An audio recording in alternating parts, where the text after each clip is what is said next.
Vous avez le sentiment d'avoir trop de livres à lire? Bonjour, c'est Bertrand, votre coach web. Bienvenue dans ce nouvel épisode du podcast, épisode 412. Aujourd'hui, j'espère que vous allez bien et je voudrais vous parler de nouvelle stratégie, un changement de stratégie qui consiste tout simplement à vous dire pourquoi je ne vous présenterai plus de livres toutes les semaines, tous les mercredis comme je faisais jusqu'à maintenant. Non, ça c'est fini, voilà, c'est terminé. Alors je ne sais pas encore de quoi je parlerai les mercredis. En fait, je vous présenterai juste un livre par mois, et les autres mercredis, je ne sais pas de quoi je vous parlerai, voilà, tout simplement.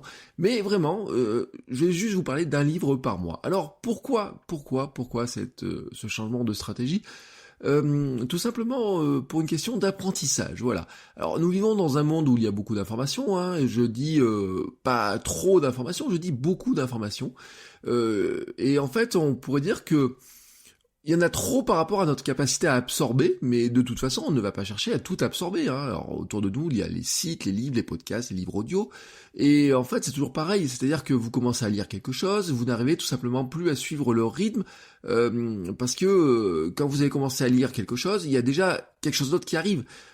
Sur un même sujet, il y a d'autres livres qui arrivent, après il y a d'autres sujets qui vous intéressent, ensuite il y a des mises à jour, etc. Donc il y a toujours quelque chose qui arrive, et puis le marketing fait que, de toute façon, on vous proposera toujours quelque chose de nouveau à lire. Alors, face à ça, il y a deux stratégies que je vais vous exposer, voilà, et vous allez comprendre comment moi j'ai fait mon choix. Première stratégie, en fait, c'est que vous pouvez faire tout ce que vous voulez pour consommer plus. Écouter les podcasts en mode accéléré, faire de même sur YouTube, apprendre à lire plus vite, suivre les défis, vous voyez, un livre par semaine, 100 livres par an, qu'on voit souvent. Écouter des livres audio plutôt que lire, en vous disant, si j'écoute des livres audio, ça va plus vite, surtout si je les écoute en x2. Vous pouvez essayer aussi de prendre des notes, des photos, garder des segments audio, vous essayez de faire tout ça, mais si vous lisez beaucoup de livres, vous savez que ça vous fait beaucoup de notes, et au final, ça finit par mourir dans votre logiciel de notes, voilà, Evernote ou je ne sais quel autre logiciel. Alors, ça c'est le point 1. Avant de passer au point 2, une petite considération. Je sais qu'il y a une véritable satisfaction à apprendre de nouvelles choses, je le sais, et en fait, depuis que nous sommes tout petits, on nous remplit notre tête, on nous fait travailler notre mémoire. Moi, j'ai une très bonne mémoire, et j'en suis très content, c'est ce qui m'a permis de ne pas beaucoup travailler pendant mes études à l'époque, parce que je lis un truc, je le retiens, ça c'est ma chance. Mais c'est aussi peut-être mon problème, c'est-à-dire qu'à force d'avoir entraîné ma mémoire à retenir plein de choses, j'ai cette envie toujours de remplir. Et Internet n'a pas vraiment changé le problème, toute librairie ou bibliothèque dans laquelle vous rentrez depuis votre enfance, quel que soit votre âge, même si vous êtes millénaire, j'ai envie de dire, parce que les grandes bibliothèques qui ont toujours existé ont toujours eu plus de livres que vous ne pourrez jamais en lire. Et c'est toujours été le cas. Vous rentrez dans n'importe quelle bibliothèque, il y a toujours plus de livres que vous n'aurez jamais le temps d'en lire. Et donc ça c'est une constante qui existe depuis finalement que les livres ont été inventés. Alors bien sûr vous allez me dire les tout premiers livres, Gutenberg et compagnie, peut-être ils n'avaient pas tant que ça. Mais depuis que vous êtes sur cette terre, vous, de toute façon, tous les endroits où il y a des livres ont toujours été trop grands pour que vous ne puissiez tous les lire. Alors, il est où le problème ? En fait, c'est que dans une librairie, vous n'allez pas vous dire je vais tout lire, c'est pas possible. Et en fait, sur Internet, nous sommes mis à dire on va tout consommer.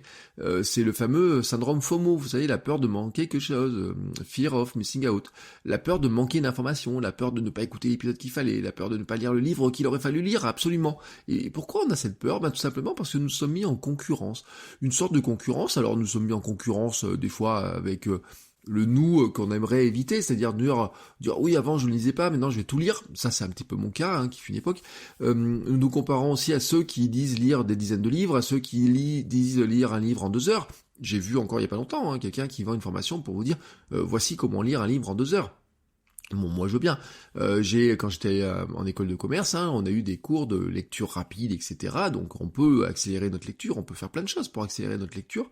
Mais la question finalement, elle est ailleurs. Elle est qu'est-ce qu'on fait de ce qu'on lit ? Est-ce qu'on le mémorise ou est-ce qu'on essaye quelque part d'en faire quelque chose ? Et c'est ce qui m'amène au point 2. C'est-à-dire que le point 2, en fait, c'est de freiner et avoir une lecture plus délibérée. Je vous avais dit le point 1, c'est faire tout ce que vous pouvez pour consommer plus. Le point 2, finalement, c'est juste de mettre le pied sur le frein et de devenir, voilà, peut-être, vous savez, on parle beaucoup de méditation pleine conscience. Moi, je suis plein dedans. Je me suis remis là, il y a quelques semaines. Et c'est un moment où on fait une pause. On dit tac, pof, on fait une pause.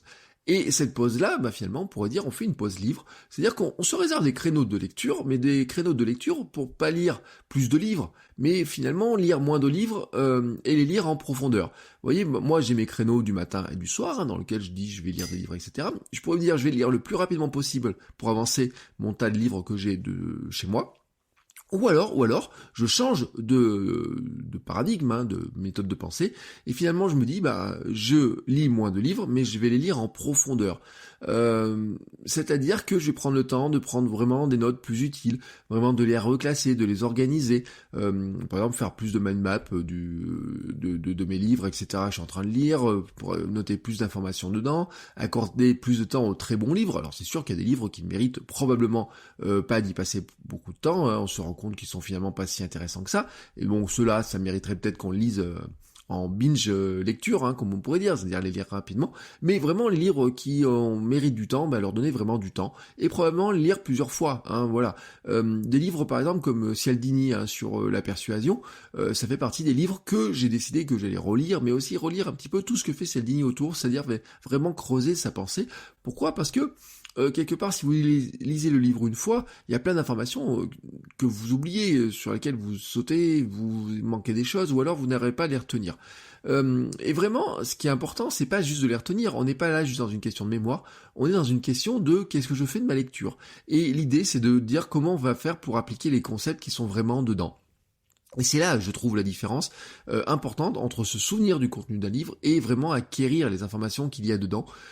Soyons honnêtes, je pense que la seule et bonne manière de le faire est de ralentir, c'est-à-dire de prendre du temps pour lire tranquillement, peut-être se réserver des moments, vous savez, de dire, voilà, c'est un moment où il n'y a aucune distraction, peut-être, je fais partie, vous voyez, je suis dans une pensée en me disant, peut-être que finalement, il faudrait partir avec son livre, aller dans un café, boire un café, ou je sais pas, quelque part, et se dire, là, je prends un petit moment pour le lire, et vraiment le lire tranquillement, doucement, vraiment prendre le temps de prendre chaque information, de noter chaque élément, et ensuite, laisser notre cerveau le temps, quelque part, de faire décanter tout ça, ça nous donne probablement des heures de réflexion, certains livres qui sont vraiment très intéressants, et aussi de passer de cette étape de lecture à, une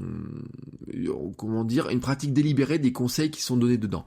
Le livre que je suis en train de lire, qui est un livre sur le coaching, pour vous donner j'ai perdu le nom, il est pas sur mon bureau, dedans, quand je le lis, je me dis, ce livre-là est d'une richesse incroyable à une seule condition, c'est que quelque part tu appliques tout ce qui est marqué à l'intérieur.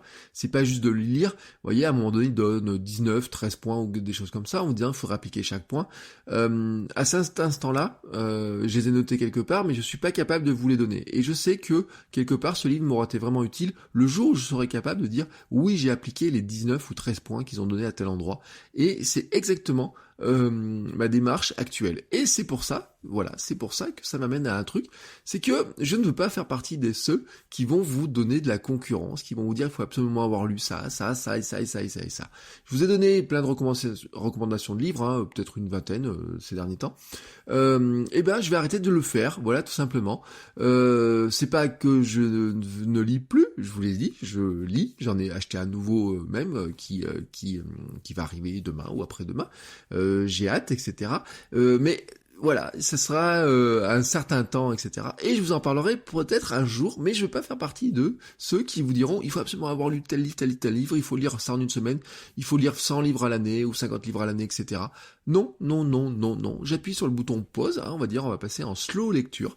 Et c'est pour ça, vraiment pour ça, que je vais arrêter de vous parler de livres toutes les semaines. Alors, de quoi je vais vous parler les mercredis ? À une époque, je vous parlais d'applications. Une autre fois, donc après, j'étais passé au livre.